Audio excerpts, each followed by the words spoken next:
Hello friends, आपका स्वागत है आपके अपने YouTube channel care studies hub पर।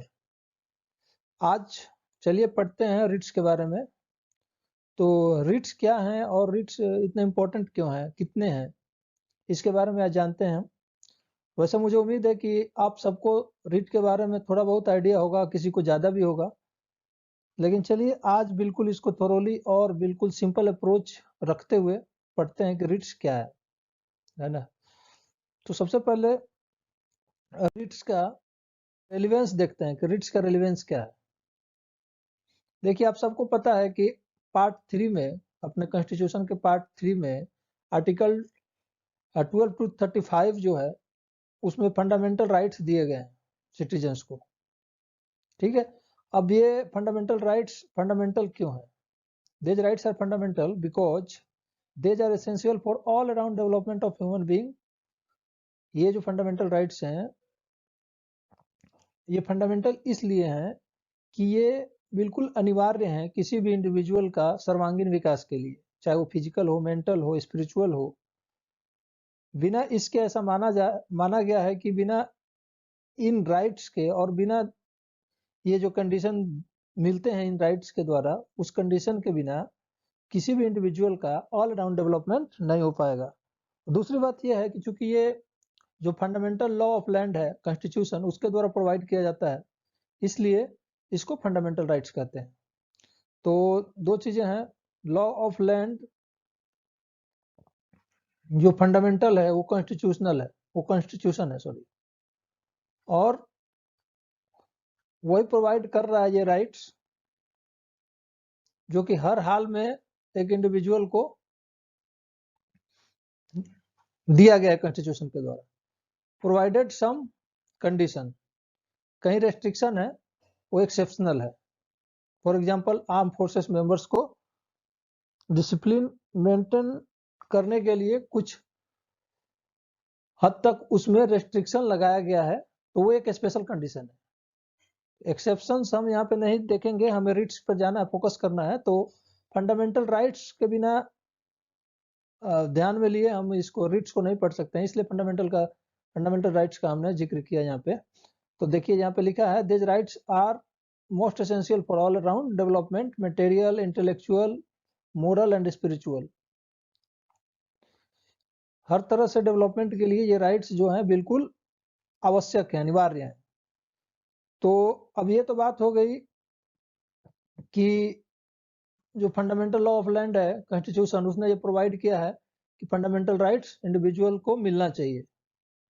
लेकिन फंडामेंटल राइट्स जो हैं वो इंश्योर कैसे होगा कि इंडिविजुअल को मिल रहा है? अगर नहीं मिले तो क्या होगा, ये कैसे होगा?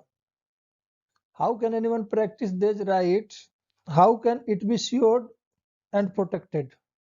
ये जो राइट्स हैं दे दिए गए तो बहुत अच्छी बात है, लेकिन इसके प्रैक्टिस को इंश्योर कैसे कराया जाए, और अगर कहीं वायलेशन होता है तो फिर इसको क्या, कौन देखेगा, कौन लुक आफ्टर करेगा? तो इसके लिए there should be some mechanism, और इसी मैकेनिज्म का जो नाम है वो है प्रोवाइड किया गया आर्टिकल 32 में, जिसको, ये भी itself is a fundamental right, ये भी एक फंडामेंटल राइट ही है, राइट टू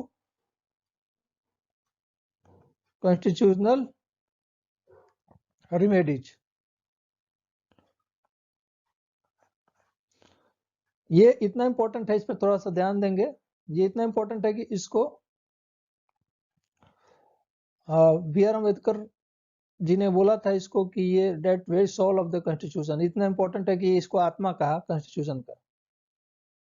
इवन ये भी बोला कि इसके बिना कॉन्स्टिट्यूशन का कोई मतलब नहीं रह जाएगा। तो ये कॉन्स्टिट्यूशनल रिमेडीज क्या है? अगर कहीं भी वायलेशन होता है आपको फंडामेंटल राइट्स का, तो ये संवैधानिक उपचार का अधिकार है। इसके थ्रू आप अपना जो फंडामेंटल राइट है उसका अगर वायलेशन होता है तो आप, उसका कहीं वायलेशन होता है तो उसको, आप उसके अगेंस्ट में कोर्ट ऑफ लॉ में जा सकते हैं और अपने फंडामेंटल राइट्स को इंश्योर कर सकते हैं। चलिए आगे देखते हैं। यही बात है जो मैंने आपको बताया अभी। कॉन्स्टिट्यूशनल रिमेडीज का अधिकार देता है आर्टिकल 32, और इस आर्टिकल को on some occasions supreme court द्वारा बेसिक फीचर ऑफ कॉन्स्टिट्यूशन माना गया। आपको पता है कि बेसिक फीचर जो है कॉन्स्टिट्यूशन का क्या होता है। बहुत सारे आर्टिकल्स हैं, बहुत सारे क्लॉज हैं कॉन्स्टिट्यूशन में, बहुत सारी बातें हैं। एक बहुत ही लेंदी बुक है कॉन्स्टिट्यूशन। उसमें कुछ ऐसी चीजें हैं, कुछ ऐसा कंटेंट है जिसको किसी भी हालत में चेंज नहीं किया जा सकता। उसको बेसिक फीचर ऑफ कॉन्स्टिट्यूशन कहा गया है। वैसे कंटेंट को, वैसी सारी चीजों को बेसिक फीचर ऑफ कॉन्स्टिट्यूशन कहा गया है। तो उसी में इस आर्टिकल को भी सुप्रीम कोर्ट ने एडजस्ट किया है कि ये आर्टिकल भी उस बेसिक फीचर में ही सम्मिलित है, बेसिक फीचर ही है ये भी। तो इसकी इंपॉर्टेंस आप समझ सकते हैं। 5 रिट्स, जैसा कि मैंने आपको बताया, 5 रिट्स प्रोवाइड किया गया है कॉन्स्टिट्यूशनल रेमेडीज के तौर पे। और इसका प्रैक्टिस जो होगा सुप्रीम कोर्ट में एज पर आर्टिकल 32 होगा। मतलब 32 आर्टिकल के हिसाब से आप सुप्रीम कोर्ट में, जो सर्वोच्च न्यायालय है, वहां पे इसका प्रैक्टिस होगा। और हाई कोर्ट में एज पर आर्टिकल 226 यानी कि 226 जो अनुच्छेद है उसके तहत इसका प्रैक्टिस होगा हाई कोर्ट में। चलिए आगे बढ़ते हैं। अब एक तो हैबियस कॉर्पस है, you may have the body, ये हम सबको पता है। इसका मतलब होता है you may have the body, और इसका हिंदी है बंदी प्रत्यक्षीकरण। इसमें अगर किसी को, किसी भी इंडिविजुअल को किसी के द्वारा अगर बंदी बनाया जाता है या उसको किसी भी तरह से डिटेंशन में लिया जाता है, चाहे वो प्राइवेट पर्सन हो या उसके पास कोई पब्लिक अथॉरिटी हो, सभी केस में ये लागू होता है। और इसमें कोर्ट के सामने उस इंडिविजुअल को प्रस्तुत करना होता है, सो डैट कोर्ट इस बात को इंश्योर कर सके कि जो आपने उसको डिटेंशन में लिया है वो सही है कि नहीं है, वैलिड रीजन है कि नहीं, आपके पास वैलिड अथॉरिटी है कि नहीं, इस चीज को इंश्योर किया जाए। तो ये यहाँ पे एक फिगर के माध्यम से बताने की कोशिश की गई है। Bring the imprisoned individual to the court and show the valid reason for his detention. जो भी इम्प्रिजन्ड इंडिविजुअल है उसको कोर्ट में लाके इस बात को साबित कीजिए, वैलिडिटी को, वैधता को, कि वो इंडिविजुअल डिटेंशन में सही है। मतलब आपके पास अथॉरिटी है और आपके पास रीजन भी है उसको डिटेंशन में लेने का। अगर नहीं है तो तुरंत उसको इमीडिएटली आपको छोड़ना होगा और आपके अगेंस्ट भी कार्रवाई हो सकती है उस स्थिति में। चलिए आगे देखते हैं। नेक्स्ट, मैंडामस, जिसका हिंदी है परमादेश। इसमें जो अपर अथॉरिटी है, वी कमांड है इसका मीनिंग। शाब्दिक मीनिंग अगर देखा जाए तो इसका मतलब है वी कमांड। वी कमांड का मतलब हम आदेश देते हैं। कौन आदेश देते हैं? जो हायर कोर्ट है, कोर्ट ऑफ लॉ, वो आदेश देते हैं पब्लिक ऑफिशियल्स को। किस लिए? Asking him to perform his official duty. जो उनको ड्यूटी दी गई है उस ड्यूटी से वो डेरिलिक्शन ऑफ ड्यूटी ना कर सकें, अपने ड्यूटी को परफॉर्म करें प्रॉपरली, उसके लिए मंडामस जारी होता है कोर्ट ऑफ लॉ के द्वारा। और ये हमेशा एक पब्लिक बॉडी, एक कॉरपोरेशन, एन इंफेरियर कोर्ट, ए ट्रिब्यूनल और ए गवर्नमेंट के अगेंस्ट में जारी होती है। अगर वो अपने कार्य को करने में सक्षम नहीं हो पा रहे हैं, नहीं कर रहे हैं प्रदर्शन अपने ड्यूटी के हिसाब से जो होना चाहिए, अथॉरिटी और ड्यूटी के हिसाब से अगर वो परफॉर्म नहीं कर रहे हैं, तो उस स्थिति में मैंडामस के द्वारा कोर्ट ऑफ लॉ उनको कमांड देती है और इंश्योर करती है इस चीज को कि वो अपना काम पूरा करें। जैसा कि इन्होंने इस ऑफिशियल को यहाँ पे कमांड दिया है, render a final decision on plaintiffs visa within 20 days. Means कोई इंडिविजुअल है प्लेंटिफ, उसके वीजा के बारे में जो आपका ड्यूटी है 20 दिन के अंदर आप फाइनल डिसीजन दो। फॉर एग्जाम्पल कार्टून के माध्यम से ये समझाया गया इसमें। आगे देखते हैं। नेक्स्ट जो है रिट, वो है प्रोविजन। हिंदी मीनिंग निषेध है, और निषेध का मतलब ये आपको पता है कि टू फॉरबिड, किसी चीज से रोकना, जैसे ये रोक रहे हैं। Higher court to lower court और tribunal to prevent latter from exceeding its jurisdiction. इसमें भी जो हायर कोर्ट ऑफ लॉ है वो अपने से जो सबऑर्डिनेट कोर्ट, ट्रिब्यूनल या क्वासी जुडिशियल अथॉरिटी है उसको ये रोकते हैं, जो हायर कोर्ट्स हैं, इस प्रोविजन के द्वारा, ये इस रिट के द्वारा। क्यों रोकते हैं? क्योंकि अगर किसी कोर्ट का अधिकार क्षेत्र जो है वो उससे बाहर बढ़ के अगर कुछ डिसीजन ले रहा है, कर रहा है कोई काम, तो उसको उस चीज से वो रोक देते हैं। ये ध्यान दीजिएगा इस पर, प्रोविजन पे। ठीक है, प्रोविजन है, इसके बाद सर्टेरी आएगा, तो दोनों में थोड़ा डिफरेंस है, वो समझना जरूरी है। तो प्रोविजन में क्या है कि अगर कोई कोर्ट जो सबऑर्डिनेट कोर्ट है अपने जुरिस्डिक्शन को पास कर रहे हैं, अगर उससे ज्यादा का काम कर रहे हैं, कोई डिसीजन ले रहे हैं, तो उसको स्टॉप कौन करेगा, कौन रोकेगा? जो अपर कोर्ट होगा वो रोकेगा। और अपर कोर्ट कौन होता है? हाई कोर्ट और सुप्रीम कोर्ट है इस केस में। रिट्स में जनरली लोग यहीं पहुंचते हैं। तो और ये किसके अगेंस्ट में होगा? तो judicial and quasi judicial bodies के अगेंस्ट में ही होगा ये। ठीक है, अब आगे बढ़ते हैं। आगे नेक्स्ट देखते हैं कौन सा रिट है। अगला रिट है सर्टियरी। सर्टियरी का मतलब होता है उत्प्रेषण, बट उत्प्रेषण का ये नहीं होगा स्पेलिंग, हिज्जा इसका सही नहीं है, उत्प्रेषण ये होगा।